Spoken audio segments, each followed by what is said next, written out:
کہ مسلمان شدت پسند نہیں ہے بلکہ مغربی دنیا شدت پسند ہے، اور آئے روز مسلمانوں کو اشتعال دلانے کی حربے استعمال کر رہی ہے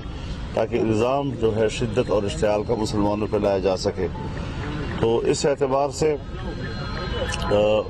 پاکستان میں بھی بھرپور طور پر عوام میں ایک اضطراب اور احتجاج پایا جا رہا ہے، اور ربیع الاول کے مہینے میں پاکستان کے مسلمان اور دنیا بھر کے مسلمان جناب رسول اللہ صلی اللہ علیہ وسلم سے اپنی عقیدت اور محبت کا اظہار کریں گے، اور جن ملکوں میں اس قسم کے نازیبہ حرکات ہو رہی ہیں اور آپ کی عزت و ناموس کے برعکس اقدامات ہو رہے ہیں آپ کے خلاف، انشاءاللہ امت مسلمہ کی وحدت کا سبب بنے گا۔ ہر مسلمان آج ایک پلیٹ فارم پر ہے، اور ہر شخص یہ سوچ رہا ہے کہ مغرب اور مغرب کی سوچ وہ انتہا پسندانہ ہے، اور وہ مسلمانوں کے ساتھ نفرت کا اظہار کر رہے ہیں۔ یہی وہ چیز ہے جس کو کبھی لوگ صلیبی جنگ سے تعبیر کرتے ہیں، اور اس قسم کا اقدام جب ایک فرد کرتا ہے تو ہم ایک فرد کو ذمہ دار قرار دیتے ہیں اور حکومتوں سے مطالبہ کرتے ہیں کہ اس کے خلاف کارروائی کی جائے، لیکن جب حکومت کی سطح پر ایسا اقدام ہوتا ہے تو وہ پوری امت کے خلاف ایک اعلان جنگ ہوتا ہے۔ تو امت مسلمہ سے ہماری اپیل یہی ہے کہ جتنے بھی معاہدات کاروباری حوالے سے فرانس کے ساتھ ہیں وہ سب منقطع کر دیے جائیں، اور ان کو بتا دیا جائے کہ ہم آپ سے معاشی طور پر مکمل بائیکاٹ کر رہے ہیں، اور یہ ایک احتجاج ریکارڈ کرانا ہوتا ہے۔ اس سے ان کو ذرا احساس دلانا ہوتا ہے کہ یہ اقدامات کم از کم ایک مسلمان جناب رسول اللہ صلی اللہ علیہ وسلم کے حق میں قبول کرنے اور برداشت کرنے کے لیے تیار نہیں۔ جی فرمایا۔ مولانا صاحب یہ فرمائیے گا کہ کورونا کی لہر دوبارہ سے سر اٹھا رہی ہے، اگر ایم سی او سی نے فیصلہ کیا کہ جلسے جلوسوں پر پابندی لگائی جائے، کیا آپ اس کے اوپر عمل درآمد کریں گے اگر ایم سی او سی نے فیصلہ کیا؟ آپ میرے خیال میں کووڈ-19 کی بات کر رہے ہیں۔ جی کووڈ-19۔ تو ہم تو کووڈ-18 کے ساتھ نبرد آزما ہیں، اور انشاءاللہ یہ جنگ جاری رہے گی۔ مولانا یہ فرما دیجیے گا کہ حکومت یہ کہتی ہے کہ 15 جنوری تک جو قومی دولت لوٹنے والے ہیں وہ جیل میں ہوں گے، جبکہ پی ڈی ایم کی طرف سے دسمبر کا الٹیمیٹم دیا گیا کہ دسمبر تک حکومت کا خاتمہ ہو جائے گا۔ کیا آپ سمجھتے ہیں کہ دسمبر تک پی ڈی ایم اپنا ہدف حاصل کر لے گی؟ دیکھیے جو حالات بن رہے ہیں اس میں تو عوام بیزار ہو چکے ہیں، اور خود حکومت کو بھی اس بات کا پورا ادراک ہے کہ عوام نہ ہمیں اپنا نمائندہ حکومت سمجھتی ہے اور نہ ہی عوام ہمیں حکومت کرنے کا اہل سمجھتی ہے، کیونکہ کارکردگی کے لحاظ سے بھی پوری دنیا اس بات پر متفق ہے کہ پاکستان کی حکومت کارکردگی کے لحاظ سے بہت پیچھے چلی گئی ہے۔ عام آدمی 2 سال کے اندر براہ راست متاثر ہوا ہے ان کی معاشی پالیسیوں کے نتیجے میں۔ تو ظاہر ہے کہ حکومت نہیں ہے پاکستان، اور جو ہے وہ کسی بیساکھی پہ کھڑی ہے، جو ہی وہ بیساکھی ہٹتی ہے یہ نہیں ہوں گے۔ سر یہ بتائیے کہ آپ 70 سال بعد ایک ایسا ایشو جو کہ پاکستان اور ہماری بہادر مسلح افواج اور ہماری معیشت کے لیے بحران کا سبب بنا ہوا تھا، یہ ایک سامنے آپ لائے ہیں۔ اب خدشات یہ ظاہر کیے جا رہے ہیں کہ یا تو پی ڈی ایم میں دراڑیں ڈلوائی جائیں گی یا پھر آپ کمپرومائز کر جائیں گے، کیا کہتے ہیں اس حوالے سے؟ دیکھیے مجھے تو آپ جانتے ہیں کہ میں اصولوں پر کبھی کمپرومائز کرنے والا بندہ نہیں ہوں۔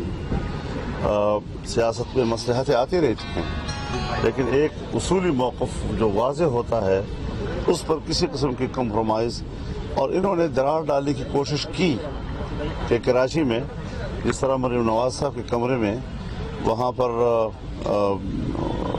رینجرز گھسے ہیں، اور ان کا خیال یہ تھا کہ وہاں پر چونکہ صوبائی حکومت پیپلز پارٹی کے ہاتھ میں ہے تو ہم اس طریقے سے مسلم لیگ اور پیپلز پارٹی کے درمیان ایک رسہ کشی اور ایک دوسرے کو اس کے سامنے آنے کے لیے مجبور کر دیں گے، لیکن پیپلز پارٹی نے وہاں جو رویہ اختیار کیا بہت ہی دانشمندانہ تھا، اور بھرپور طور پر انہوں نے اس پر پوری پی ڈی ایم کا ساتھ دیا۔ اس واقعے کے خلاف پوری حکومت میدان میں آ گئی، اور اس کے بعد آپ نے دیکھا کہ وہاں کے پولیس نے جو رد عمل دیا ہے وہ رد عمل بہت ہی حوصلہ افزا ہے۔ تو پاکستان کی تاریخ میں پہلی مرتبہ ایسا رد عمل آیا ہے جو ہم سمجھتے ہیں کہ عام طور پر ایسا ہونا نہیں چاہیے، لیکن کیوں ایک ادارے کو اس حد تک مجبور کر دیا گیا کہ ان کو ایس ایس پی لیول پر بھی چھٹیاں لے کر ذمہ داریوں سے عہدہ برا ہونے پر مجبور کیا گیا۔ کشمیر کے مسئلے کیا صورتحال آپ دیکھ رہے ہیں اس وقت حکومت جس حالات سے گزر رہی ہے؟ دیکھیے، کشمیر تو آپ جانتے ہیں کہ کشمیر کو 3 حصوں میں تقسیم کرنے کا فارمولہ تو خود عمران خان کا تھا پہلے سے۔ اب اسی کو سامنے رکھتے ہوئے آپ دیکھیں کہ مقبوضہ کشمیر کے اسپیشل اسٹیٹس کو ختم کر کے اس کو باقاعدہ ہندوستان کی دوسری ریاستوں کی طرح حیثیت دی گئی، اور اس پر آپ اس کا بھی مشاہدہ کر رہے ہیں کہ پاکستان کی سفارتی کوششیں کیا ہیں، ایفرٹس کیا ہیں، کچھ بھی نہیں۔ اس سے معلوم ہوتا ہے کہ ایک خاموشی جو رضامندی کی علامت ہوتی ہے، یہ اس طرح کی ایک خاموشی تھی۔ اور پھر اس کے بعد اب دوسرا مسئلہ جو ہے گلگت بلتستان کا اٹھایا گیا ہے، جہاں پر کشمیریوں کو اعتماد میں نہیں لیا جا رہا،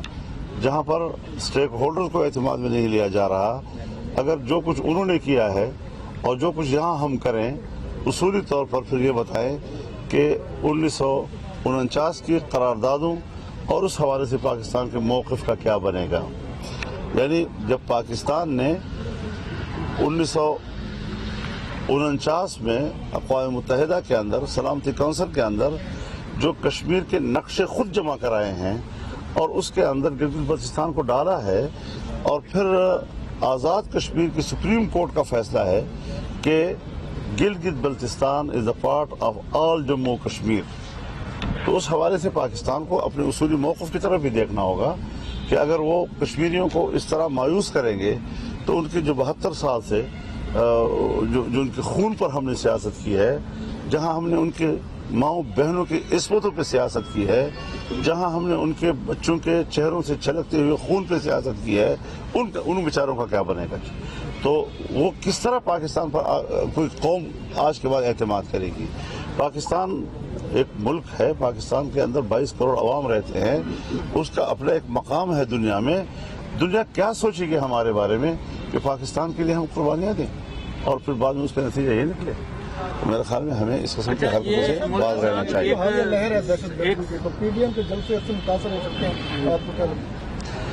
ہم جلسے کرتے رہیں گے اور تحفظ دینا یہ ریاست کی ذمہ داری ہے۔ اگر ریاست ہاتھ اٹھا لے اور کہے کہ ہم اب اپنے شہریوں کو تحفظ نہیں دے سکتے، انشاءاللہ ہمارا رضاکار خود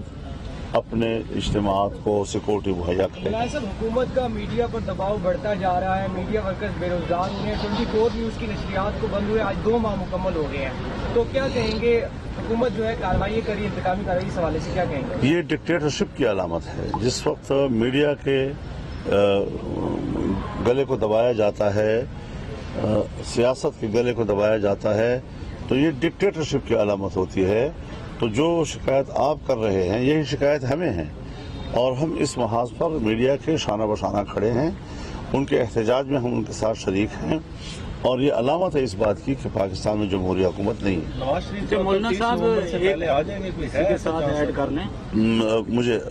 کوئی ایسا شیڈول کا میرے علم میں نہیں ہے،